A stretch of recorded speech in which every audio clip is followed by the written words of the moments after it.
সব জ্যোতিষী কি সঠিক কথা বলে?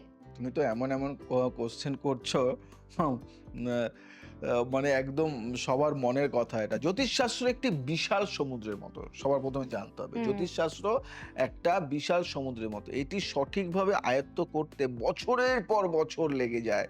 গভীর পড়াশুনোর প্রয়োজন হয়, দরকার হয়, একজন গুরুর দরকার হয়। দুর্ভাগ্যবশত বর্তমানে অনেকেই এই বিদ্যাকে কেবল আয়ের পথ হিসাবে দেখেন এবং আধো আধো জ্ঞান দিয়ে মানুষকে বিভ্রান্ত করেন। একজন দক্ষ জ্যোতিষী কেবল গ্রহের নাম বলবেন না, বরং তিনি গাণিতিক বিশ্লেষণ এবং গ্রহের ডিগ্রি মেপে বিচার করবেন। তাই কোনো কথা সঠিক হবে কি না তা নির্ভর করে জ্যোতিষীর জ্ঞান, অভিজ্ঞতা এবং সততার উপর।